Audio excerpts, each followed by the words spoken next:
Est-ce que ça vous est déjà arrivé de...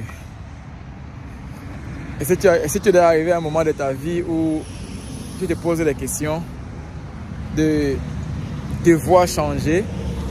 Pour certains, c'est le boulot, où tu es dans un département, dans une filière, on va dire, dans une spécialité. Par exemple, si tu fais dans la médecine et que tu veux te lancer dans les affaires, ou alors si tu es, on va dire, employé quelque part et que tu as une opportunité de business où tu vas devoir laisser ton boulot, ou même, là je suis chez un dealership, un concessionnaire, vendeur de voitures, ou même prendre une nouvelle voiture ou bien laisser une ancienne voiture que tu possèdes et prendre une nouvelle voiture, faire les paiements dessus. Pour ceux qui sont aux États-Unis, ils comprendront.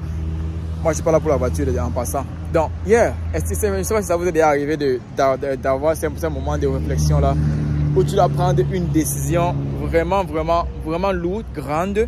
Même le mariage, te mettre avec quelqu'un et tu réfléchis, tu te poses mille et une questions. J'ai fait cette vidéo, nous sommes le 1er juin, je pense, le 31 mai. 31 mai, 1er juin. Et c'est la moitié de l'année. C'est la moitié de l'année qu'on connaît. Et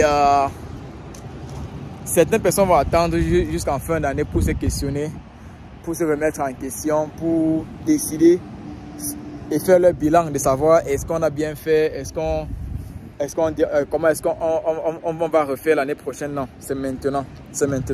Il n'y a pas le moment idéal, il n'y a pas le bon moment, le meilleur moment. Il n'y a pas de moment idéal pour prendre une décision.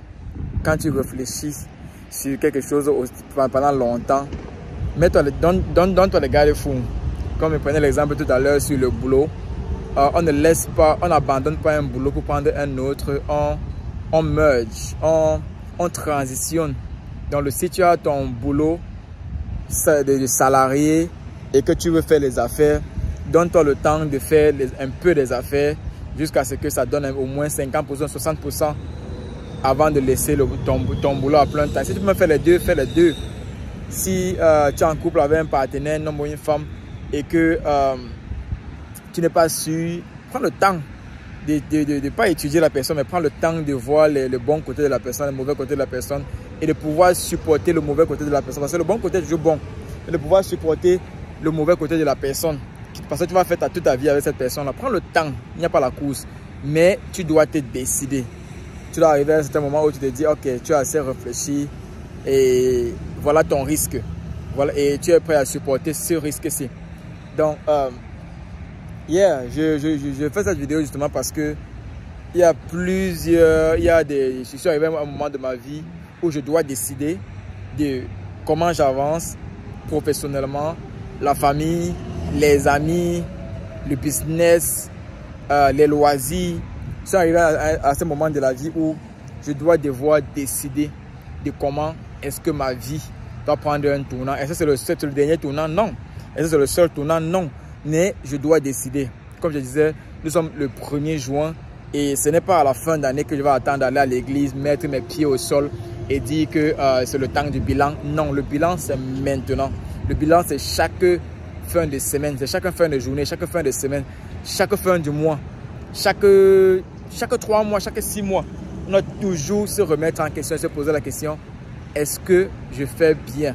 Est-ce que je peux m'améliorer? Est-ce que le résultat que j'ai aujourd'hui, c'est ce que je voulais? Est-ce que? Et se remettre en question. Donc, moi, je me suis remis en question. Et je vais vous donner une seule décision que j'ai prise, surtout pour le groupe de petits voyageurs WhatsApp. Non, je ne veux pas le fermer parce que il y a plusieurs qui en demandent toujours de rejoindre le groupe WhatsApp. Il y a plusieurs qui veulent toujours entrer en contact avec moi. Je n'ai vraiment pas le temps de causer individuellement avec les gens, à répondre à leurs questions ou bien à leurs besoins. C'est pour ça que je fais les vidéos. Quand il y a les questions qui reviennent, je fais les vidéos.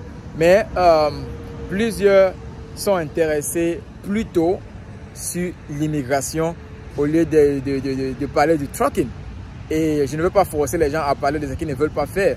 Il y a plusieurs qui me contactent parce que je suis chauffeur camionneur, mais la majorité me contacte parce que je parle du voyage aux États-Unis, je parle des opportunités de voyage et de la vie aux États-Unis. Loterie américaine, visa visiteur, étudiant, travailleur, regroupement familial, tous les visas, mais surtout la vie et les opportunités aux États-Unis, parce que les États-Unis, ça reste un rêve pour plusieurs et c'est de ça qu'il est question. Donc j'ai pris la décision pour le groupe WhatsApp de parler plus des voyages et répondre aux questions, que ce soit en répétition, et te permettre de parler de tout et de rien qui concerne les voyages et les opportunités d'affaires à l'international.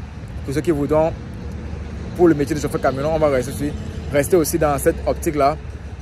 Donc ça, c'est l'une des décisions que j'ai prises à m'améliorer pour la communauté. Et personnellement, je suis en train de réfléchir sur comment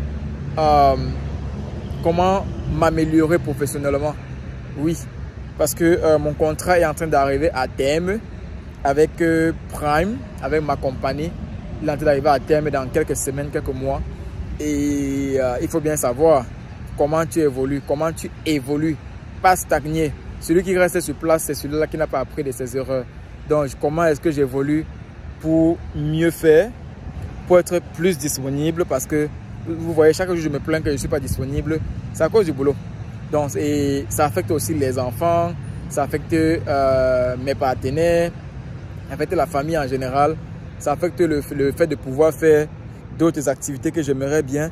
Donc, le trucking n'est pas pour tout le monde. Mais je vais faire une autre vidéo par rapport à ces sujets-là. Le bon et le mauvais côté du métier de chauffeur camionneur. Donc, reste connecté, abonne-toi si tu ne l'es pas encore, ou alors active la cloche de notification pour cette prochaine vidéo là que je vais déposer. Le bon et le mauvais côté du métier de chauffeur camionneur. Je vais le faire en anglais et je vais le faire aussi en français. Mais ce matin, j'ai voulu partager avec vous. Vous voyez, ça me passait par la tête. J'ai en train de me balader ici, à voir les belles voitures, nouvelles voitures, pendant qu'ils changent mon huile. Ils font la maintenance sur la voiture. Et j'ai dit, bah attends, tout est beau, tout est bien, tout est amélioré. Mais si tu veux te décider à faire quoi que ce soit, tu dois le faire, tu dois te décider, le faire et gérer les conséquences. Il y a toujours les conséquences, quelle que soit la décision que nous prenons. On va toujours subir les conséquences de nos actes. Mais encore, en adulte, on fait et on avance. Allez, écoutez, portez-vous bien. Abonne-toi. Dis-moi ce que tu en penses en commentaire, pourquoi pas. Et on reste en communication. Moi, c'est Sergio, le petit voyageur. Ciao.